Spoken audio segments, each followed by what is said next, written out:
Welcome back, guys. In today's video, I'm going to show you how to install and use this amazing ethical hacking and penetration testing toolkit.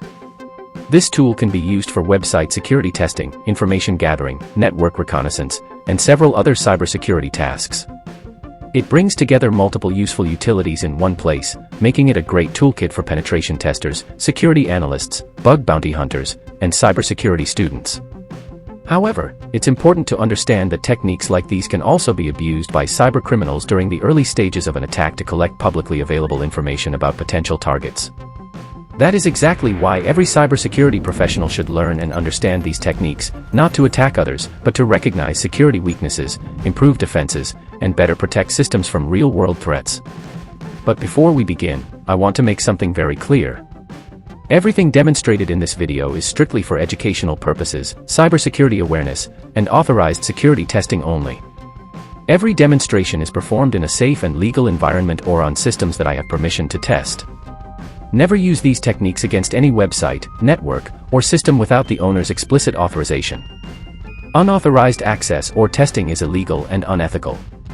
The goal of this video is to educate future cybersecurity professionals and raise awareness about how these tools work so organizations and individuals can better secure their systems. Now, let's get started. As usual, let's open our terminal. The tool we're going to use for this demonstration is a Linux-based toolkit called GhostEye. To access it, simply open your browser, type GhostEye, and press enter.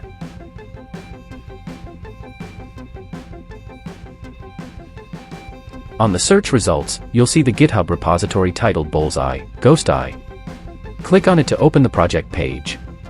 Here you'll find everything about the tool, including screenshots, a description of what it does, the project files, installation instructions, available features, and examples showing how to use it. Now let's move to the installation section. Here you'll find the commands needed to install the tool on your system. Before continuing, it's recommended to create and activate a Python virtual environment. This helps isolate the project's dependencies and prevents version conflicts with other Python packages already installed on your system. If you don't already have a virtual environment, you can create one using the command provided here. In my case, I already have one set up, so I'll return to my terminal and activate it before installing the tool. Now let's go back to the browser. The first command we'll copy is the Git repository link. We'll paste it into the terminal and press enter to clone the project. The cloning process may take a few moments depending on your internet connection. Once the repository has been cloned successfully, we'll return to the browser again and copy the pip installation command. We'll paste it into the terminal and run it. This command installs all the required Python packages and dependencies needed for GhostEye to work correctly. Depending on your system and internet speed, the installation may take a few seconds to complete. Now the installation is complete. The next step is to launch the tool. Before doing that, I'll quickly clear the terminal to make everything look a little cleaner. Now I'll go back to the browser one last time, copy the final Python command used to start the application, paste it into the terminal, and press enter. And there we go. As you can see, GhostEye has launched successfully. The interface looks clean, organized, and very beginner-friendly. Inside the toolkit, you'll find several useful modules such as EtherApe integration, DNS Lookup, WHOIS Lookup, Nmap port scanner, HTTP header grabber, Clickjacking tester, robots.txt scanner, IP location finder, and many more. For this video, we'll only demonstrate a few of them so you can understand how the toolkit works. Let's begin with DNS Lookup, which is option number 2. The tool asks us to enter a target domain. For this demonstration, I'll use google.com.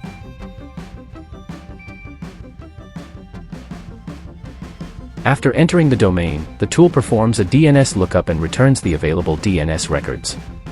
DNS lookup is the process of retrieving publicly available domain name system records that connect a domain name to its internet resources, such as IP addresses, mail servers, and other service records.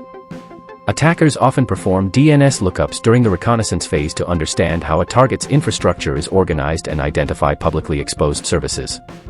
From a defensive perspective, cybersecurity professionals use the same information to verify DNS configurations, troubleshoot networking issues, identify misconfigurations, and reduce unnecessary exposure before attackers can take advantage of it.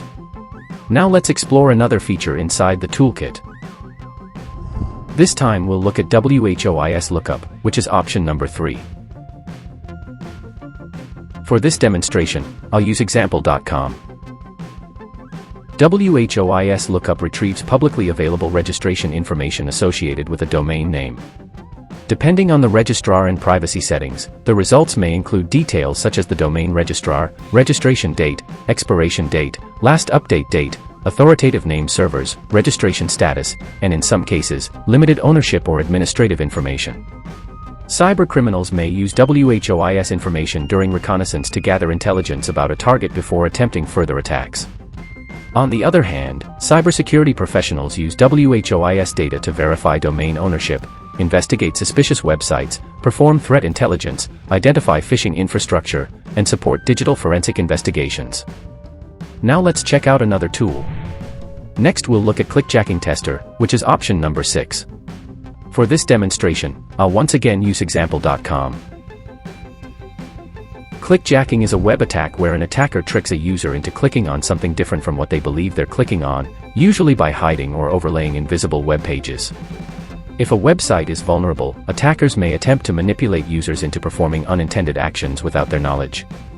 Security professionals use clickjacking testing tools to determine whether websites have proper security protections, such as the X-frame options or content security policy headers, which help prevent these attacks. If the domain entered is vulnerable, you'll see a message indicating that clickjacking is possible and that the website may be vulnerable.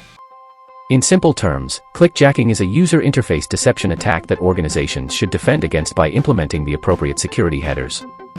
Now let's move on to another useful feature. This time we'll look at the IP location finder, which is option number 10. The tool will ask us to enter an IP address.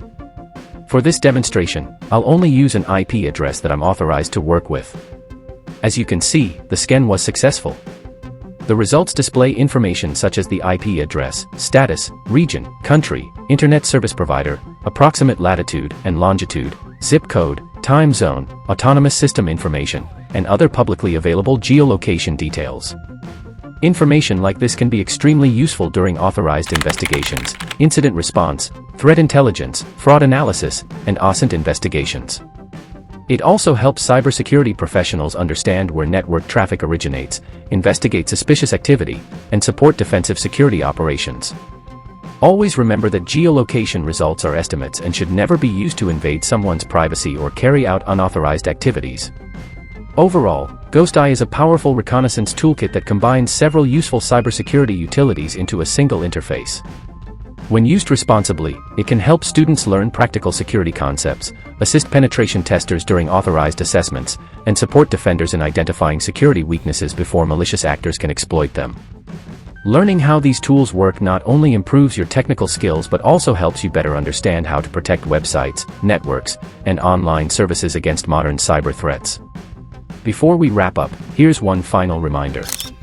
This video is created solely for educational purposes, cybersecurity awareness, ethical hacking education, and authorized penetration testing. None of the demonstrations shown are intended to encourage or support illegal activities of any kind. You are solely responsible for how you use the information shared in this video. Always obtain proper written authorization before testing any system that you do not own. Ethical hacking is about protecting systems, improving security, and helping build a safer digital world, not causing harm. If you found this video helpful, kindly subscribe and turn on the notification bell so you don't miss more cybersecurity, ethical hacking, penetration testing, and OSINT videos. Thanks for watching, and I'll catch you in the next one.